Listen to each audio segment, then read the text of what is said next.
Hello दोस्तों, good morning, नमस्ते, जय जय श्री राधे, जय जय श्री कृष्णा। तो दोस्तों, आपका स्वागत है कांति की दुनिया ब्लॉग में। और हो चुकी है एक नई सुबह के साथ, तो एक नई दिनचर्या के साथ। तो चलिए, बने रहिए मेरे ब्लॉग में मेरे साथ। तो दोस्तों, जय जय जय जय श्री राधे, जय श्री राधे गोविंदा, जय हो पूज्य गुरु माँ को प्रणाम। मेरे घर के मुझे मंदिर में सभी भगवानों को मुझे प्रणाम। तो दोस्तों चलिए, मैं उठ चुकी हूँ और कर रही हूँ अब खाना बनाने की तैयारी नाश्ते की।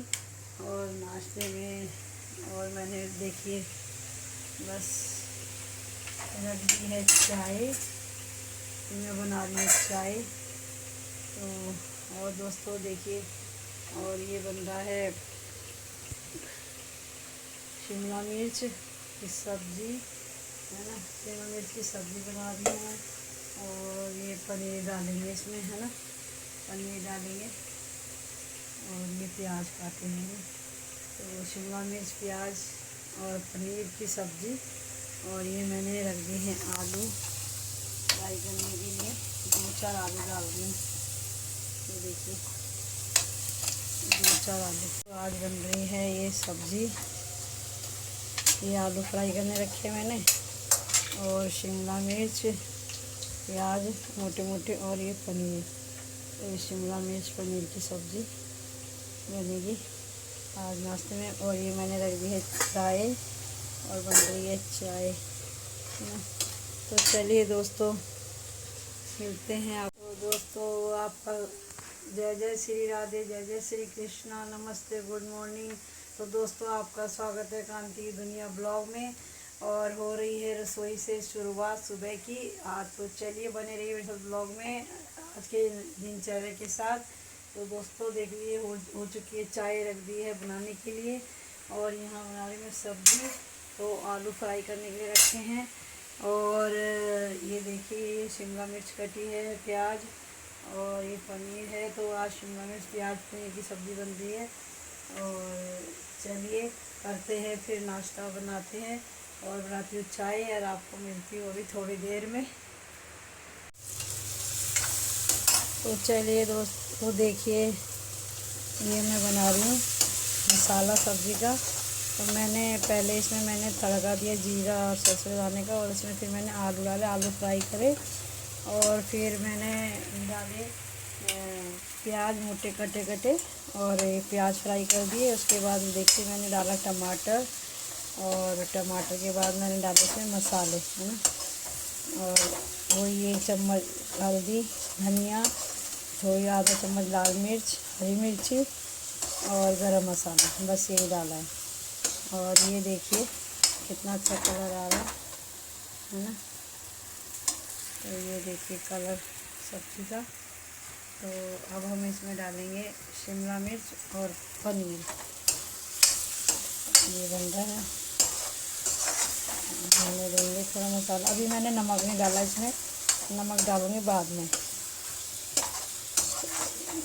थोड़ा मसाला भूनने देते, तेल आने देते हैं मसाले से, फिर डालेंगे शिमला मिर्च। फिर शिमला मिर्च पकेगी, फिर डालेंगे इसमें पनीर काट के, ठीक है।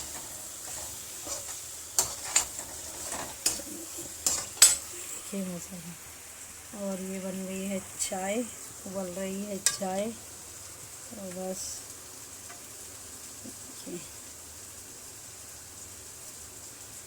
बन रही है चाय सुबह की।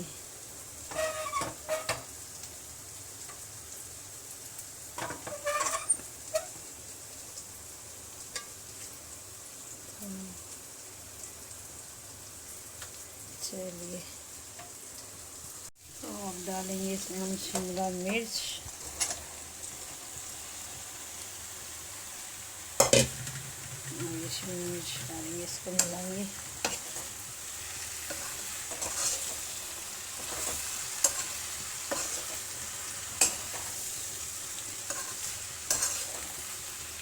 तो ये थोड़ी सॉफ्ट हो जाएगी ना, फिर डालेंगे इसमें पनीर बाद में।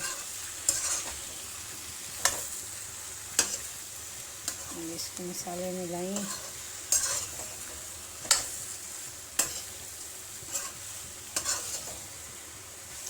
चलिए मिलते हैं। तो देखिए दोस्तों, बन गई है सब्जी, शिमला मिर्च और पनीर, है ना। ये बन गई सब्जी। तो देखिए, ये देखिए, पनीर थोड़ा वैसा था, थोड़ा सा भून गया पनीर। ये बन गई है सब्जी। नमक डाल देना, हो गया। तो शिमला मिर्च, पनीर, है ना, और एक आलू डाला था इसमें मैंने। तो ये देखिए बन गई है, और बना रही हूँ साथ साथ रोटी। तो ये रोटी बन रही है। तो चलिए मिलते हैं आपको नाश्ता बनाने के बाद। तो देखिए दोस्तों, मैं धो रही हूँ कपड़े, और ये मैंने करी है बाल्टी साफ़। देखिए ज़रा कितनी गंदी हो रही थी बाल्टी ये। तो ये मैंने करी साफ़, आज चमका दी मैंने बाल्टी। और ये देखिए, ये बाल्टी धोई मैंने, है ना। ये देखिए बाल्टी धोई है, और धो रही हूँ कपड़े। तो दोस्तों देखिए कितना पसीना हो रहा है ना। और आज है धूप तेज़। ये देखिए धूप हो रही है तेज़। देखिए मेरे फेस से लग रहा होगा ना आपको, धूप तेज़ हो रही है ना। और ये देखिए प्लॉट का काम यहाँ तक हुआ है अभी। ये देखिए धूप है तेज़। और दोस्तों बस कर रही हूँ काम, और फिर जाना भी है शिव महापुराण कथा। और ये देखिए, और ये मैंने धोई बाल्टी, है ना। ये देखिए मैंने साफ़ करके आज ये बाल्टी धोई है। तो ये बाल्टी करी मैंने साफ़, ये बाल्टी धोई मैंने आज, बाल्टी साफ़ करी है। और दोस्तों बस चलिए मैं धो रही हूँ, देखिए कपड़े। और ये धो रही हूँ कपड़े। और बस दोस्तों मैं धो रही हूँ कपड़े।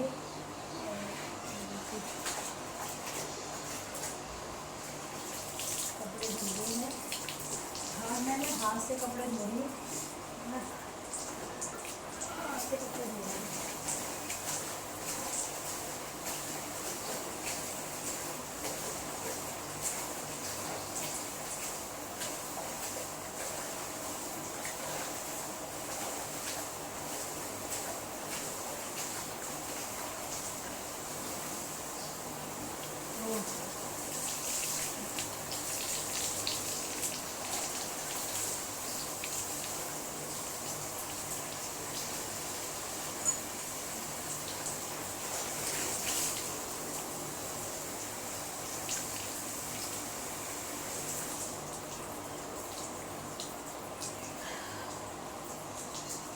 तो दोस्तों धुल गए हैं कपड़े, और बस अब मैंने कपड़े धो लिए। अब मैं नहाऊंगी, और फिर मैं पूजा पाठ करके आपको मिलती हूँ। दोस्तों बहुत गर्मी हो रही है, पसीना आ गया। अब तबीयत ठीक हुई तो मैं काम में लग गई, बस यही परेशानी है मेरी।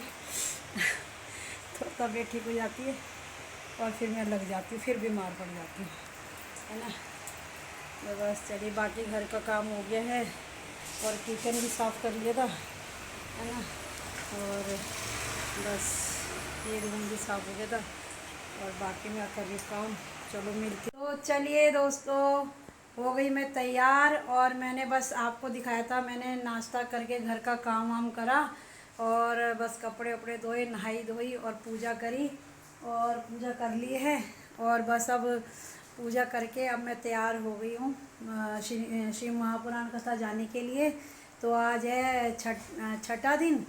तो बस 3:30 हो गए, और अब हम निकल रहे हैं कथा के लिए। तो चलिए आप भी मेरे साथ ब्लॉग के माध्यम से बने रहना कथा में, और आप भी कथा का आनंद लेना।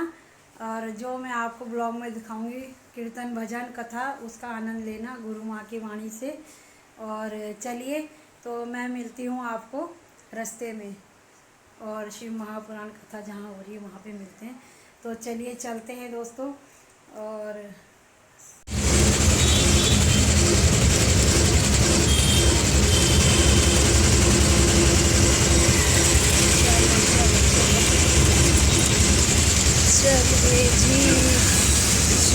पुराना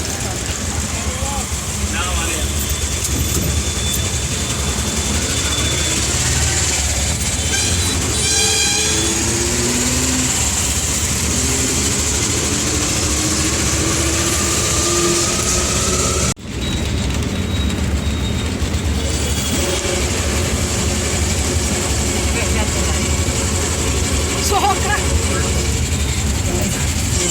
Lagi ya?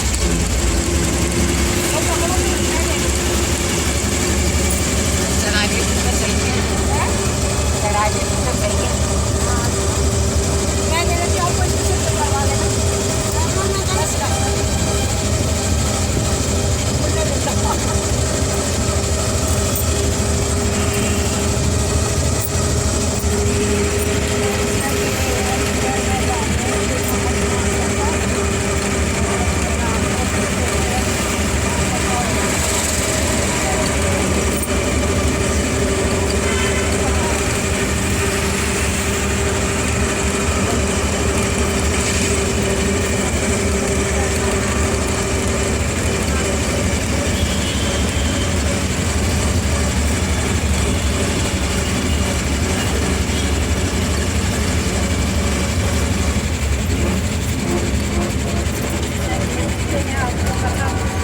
तो उठाएंगे नहीं। हाँ,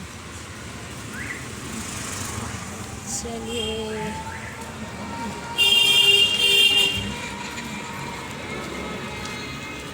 यहाँ पे नहीं केमिस्ट नहीं, क्या दर्द की लेनी है गोली? हाँ दर्द की तो हमारे पास नहीं है। चलिए हे प्रभु, आपने जो है मेरा अपमान किया है, आपने अपना राजपाट वापस ले लिया, लेकिन भगवान वहाँ आपका इंतजार कर रहे हैं। इन 9 दिनों में से 3 दिन भगवान राम किष्किंधा पर्वत पर रहे। उन दिनों पर नारद जी से उन्होंने वहाँ पर देवी चंडी पाठ करवाया। क्यों करवाया था? चंडी पाठ इसलिए करवाया था क्योंकि रावण जो है भगवान भोलेनाथ के भगवती जगदम्बा की पूजा किया करता था। रावण ने भगवान से प्रार्थना की थी कि जब मुझे ब्रह्म मारने के लिए आए नर रूप में, तो नर रूप में जब वो मारने के लिए आएंगे उस समय पर जो है देवी का भी ध्यान, क्योंकि युद्ध करना है तो मुझे देवी को भी प्रकट करना पड़ेगा। इसलिए नारद जी आए थे और चंडी पाठ कराया था अपने घर में, अपने घर में किष्किंधा पर्वत पे।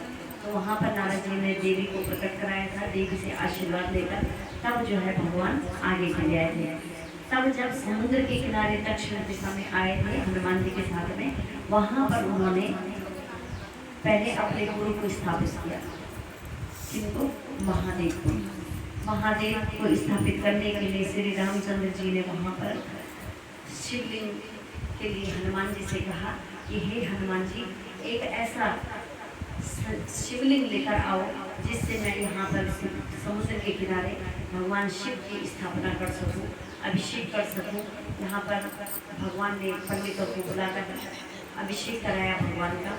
और जब हनुमान जी काशी आए, काशी आकर उन्होंने जो है शिवलिंग को लेकर पहुँचे, उस समय तक रामचंद्र जी वो ब्रह्म मुहूर्त होता है, कोई एक मुहूर्त होता है पूजा पाठ करने का। अभी तो कलयुग में तो किसी भी टाइम पे कोई भी कर दे जाती है, क्योंकि कलयुग में नियम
Thank you.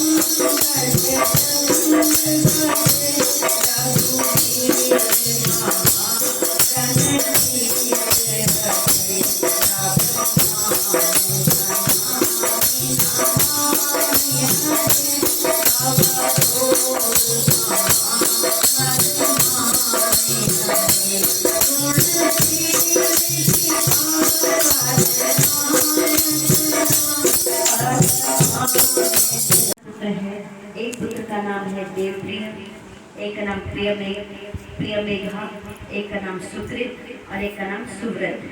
चारों के चौरान भगवान भोलेनाथ के बहुत प्रिय भक्त हैं। रात दिन भगवान का भजन करते हैं। जब ब्राह्मण देवता वृद्ध हो गए, तब बिस्तर पे आ गए, तब इनके चारों पुत्रों ने भगवान भोलेनाथ की तप किया, भगवान भोलेनाथ का जाप किया। इसी क्षेत्र पर रतनमाल पर्वत है। रतनमाल पर्वत पर दूषण नाम का एक असुर रहता है और वो असुर लोगों को बहुत परेशान करता है। साधारण लोगों को तो वो वैसे ही मार काट के खा जाता है। उसने सुना कि ब्राह्मण के चारों पुत्र भगवान भोलेनाथ के बड़े प्रिय भक्त हैं। उसी क्षेत्र पर जो है पहले बिल्कुल समतल भूमि थी, बिल्कुल समतल भूमि थी। उसी भूमि पर वो जो है तप करते थे चारों भाई। वहाँ पर ही भगवान का भजन करते थे और उसी समय भगवान का भजन करते करते वो जगदार क्षेत्र में कई जो गांव के नज़दीक के लोग आए। उन्होंने कहा, महाराज आप तो इतनी पूजा पाठ करते हैं, इतना भगवान का भजन करते हैं, ये असुर दारू हमको बहुत परेशान करता है। तब उसी समय भगवान भोलेनाथ ने अपना प्रचंड रूप धारण किया।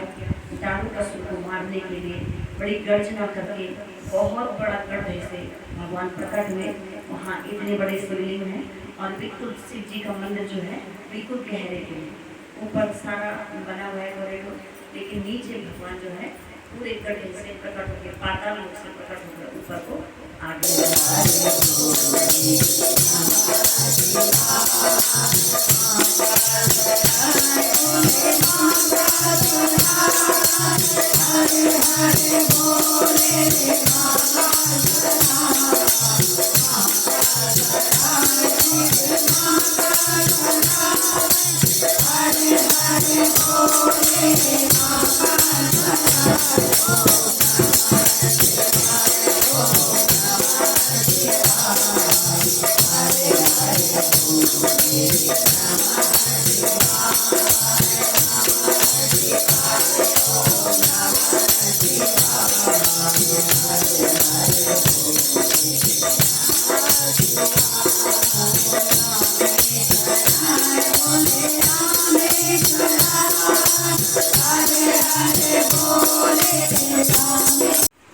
गोपिकाओं ने कहा, ये बाबा कैसा है? इस बाबा ने तो भगवान को टेढ़ा कर दिया। इसके अंदर इतनी सी पोटली में बांधे तो टेढ़े हो गए भगवान। उन गोपियों ने उस पोटली से निकाला और उनके पाँव पे मालिश करने लगी और मालिश करते करते करते करते भगवान के पैर सीधे भाव में, भगवान भाव के भूखे। और जब पाँव बिल्कुल सीधे हो गए भगवान के, तब बाबा जी से बोला, बाबा जी ये भगवान का ऐसा कुचड़ करके रखा हुआ है, इनके हाथ पाँव टेढ़े हो गए। तो उसने बाबा ने कहा, भाई टेढ़े ही है भगवान को, कि कृष्ण तो टेढ़ा ही है, टेढ़े रखे हैं तो क्या हो गया? बाबा जी ने जब पोटली खोली तो भगवान सीधे खड़े, उनके पाँव नीचे हो रखे हैं, उनके हाथ ऐसे हो रखे हैं, दोनों हाथ भी नीचे हो रखे हैं। कमाल है। उन्होंने गोपियों से कहा, रुको रुको, कौन हो तुम? उन्होंने कहा, हम कृष्ण की गोपी हैं, हम भगवान को ऐसे नहीं देख सकते। बाबा जी इनको तुम सीधे रखते हो, इनके अंदर तुम्हारी पोटली के अंदर मुड़ गए हैं, इनको सांस भी नहीं आता होगा। तब बाबा जी ने कहा कि वास्तव में भाव के भूखे हैं भगवान। भगवान कैसे हैं? हमारे भाव के भूखे हैं। हमने भगवान को प्रेम से रखना है। गोपियों ने बड़े प्रेम से मालिश किया और सीधे करके भगवान के कंधे, और भगवान हो गए सीधे। तो भगवान शिव और भगवान ब्रह्मा जी, गौतम ऋषि यहाँ पर आए थे और यहाँ पर दोनों पति पत्नी ने बहुत तपस्या की भगवान की। एक बार गौतम ऋषि के गांव में, नासिक में है भगवान इस समय, है ना, तो वहाँ पर जब आए तो वहाँ के ब्राह्मणों ने गौतम ऋषि से पैर दे दिया। गौतम ऋषि को कोई भी बुलाता, कि ऋषि की पूजा करते ना वो, तो पूजा सफल हो जाती। उनके हाथ में इतना जस था कि वो लोगों की मनोकामनाओं को पूर्ण कर देते थे। कुछ ब्राह्मणों को और कुछ ब्राह्मण की पत्नियों को गौतम ऋषि से और गौतम ऋषि नारी अहिल्या से जलन हो गई। उन्होंने महादेव गणेश जी की पूजा की गणपति प्रथम देवता है हमारे। वक्रतुंड महाकाय सूर्यकोटि समप्रभा निर्विघ्नं कुरु मे देवो सर्वकार्य सर्वदा। गणपति प्रथम देवता है, उनकी पूजा होती है महाराष्ट्र में, होती नहीं होती, उनकी पूजा की। और इतना प्रसन्न चढ़ाते नहीं है, उसमें स्वयं जल आता है नीचे से, और इतना जल भर जाता है, उसको साफ करते हैं पंडाल, सब बाहर निकालते हैं। तो भगवान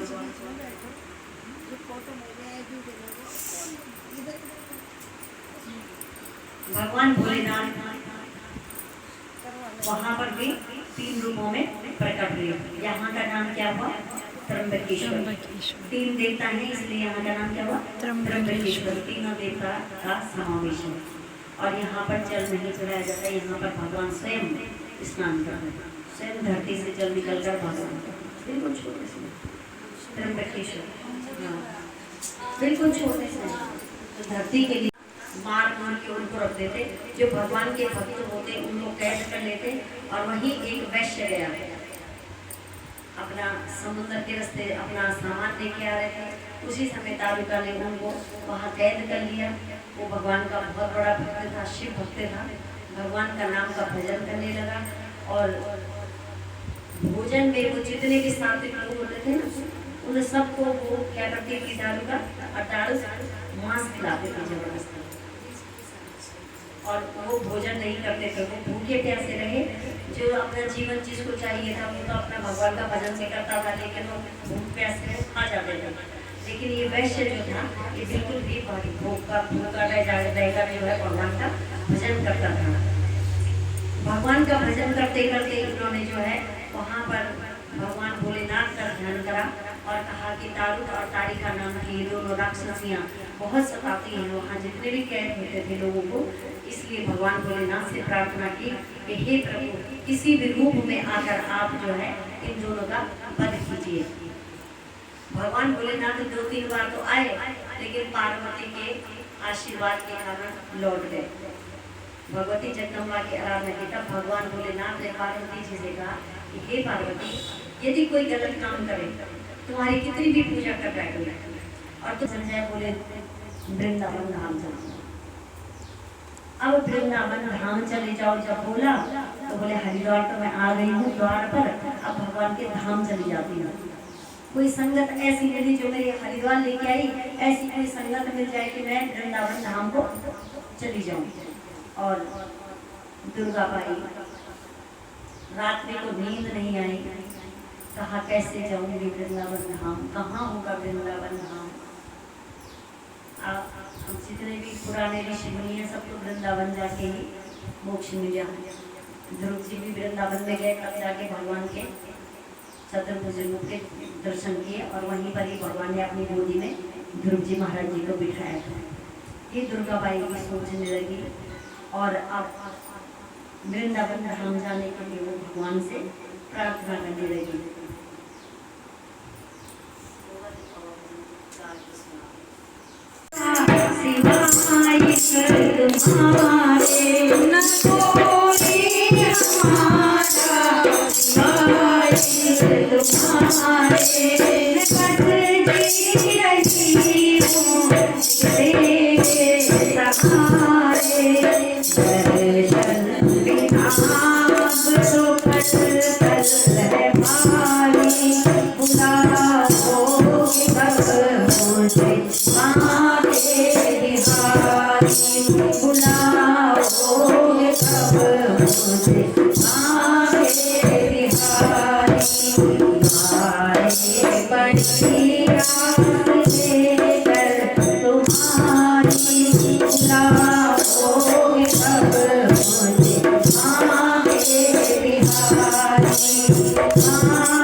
बिहारी जी, मेरा अब कोई सहारा नहीं, घर बार सब कुछ मैंने त्याग दिया है, अब आपके सिवाय मेरे कोई सहारा नहीं है।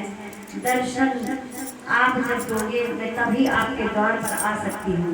और आपको पता है भगवान जाने से पहले दर्शन देते हैं।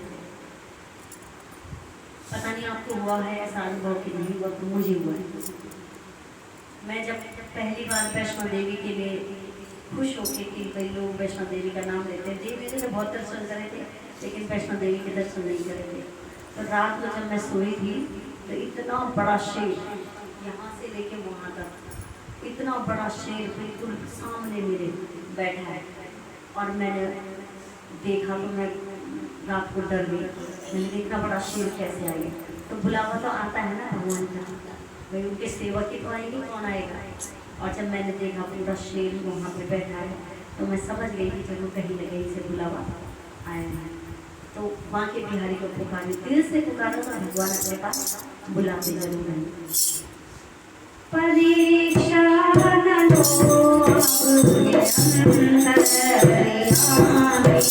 परीक्षा न लो बता दो मुझे वृंदावन में स्वामी, बता दो मुझे वृंदावन में तेरा सुबह न होती, दिन ना कटेगा सुबह न होती, मैं जिस दिन तेरी याद करके हूँ रोती, मैं जिस दिन तेरी याद करके हूँ रोती, रो निकलती है रातें सारी, बुलाओगे तब मुझे आगे बिहारी, बुलाओगे तब मुझे आगे बिहारी, सारे पति आस लेकर तुम्हारे, बुलाओगे तब मुझे आगे बिहारी, बुलाओगे तब मुझे आगे बिहारी। जहाँ प्रेम की बरसातें होती, जहाँ प्रेम रस की बरसात होती, जहाँ दिल में उगते हैं ममता के मोती, तुम्ही हो तीनों के प्यारे, बुलाओगे तब मुझे आगे बिहारी, बुलाओगे तब मुझे आगे बिहारी, बुलाओ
शिव महापुराण कथा से। और मैं आ गई थी 8 सवा 8 बजे। तो दोस्तों बस आप भी देखना ब्लॉग के माध्यम से शिव महापुराण कथा की कथा और कीर्तन भजन, आप भी ब्लॉग में आनंद लेना देख के। तो बस मैं पहुंची हूँ घर और मैं पाठ पूजा हो गई है। तो जय हो श्री हरिनारायण भगवान श्री कृष्णा मेरे गोविंद कोटि कोटि प्रणाम। जय हो गुरु माँ को कोटि कोटि प्रणाम, बारंबार प्रणाम।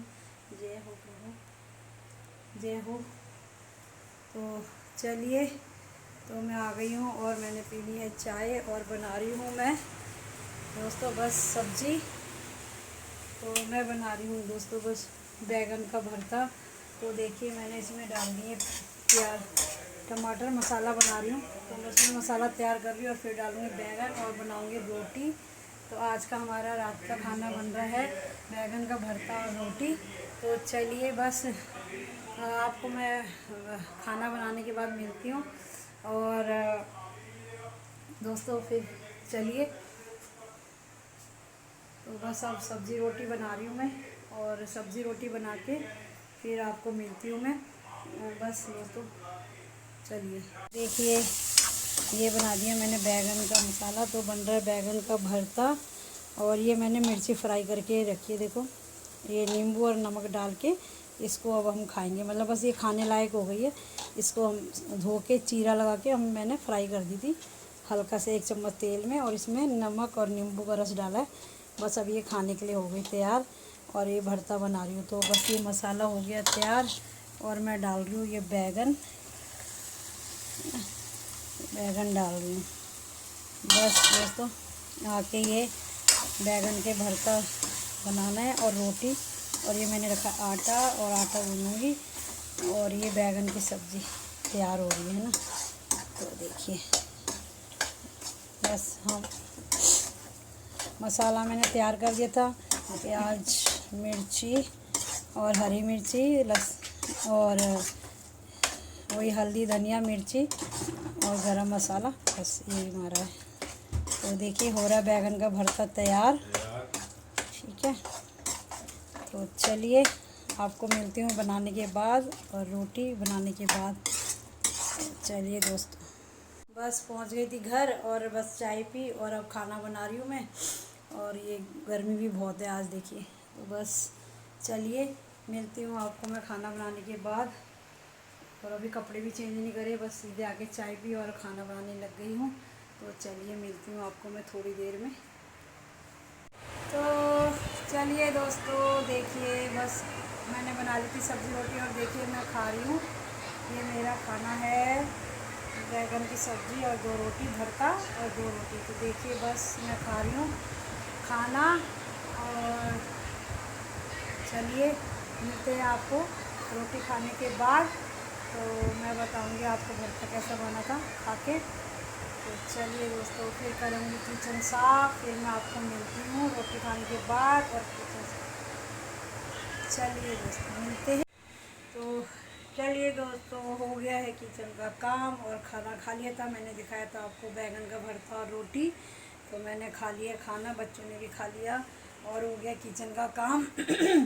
बर्तन धुल गए हैं और देखिए सिंक वगैरह सब साफ़ हो गया, किचन गैस चूल्हा साफ़ करके। और दोस्तों बस चले सोने की और बज गए हैं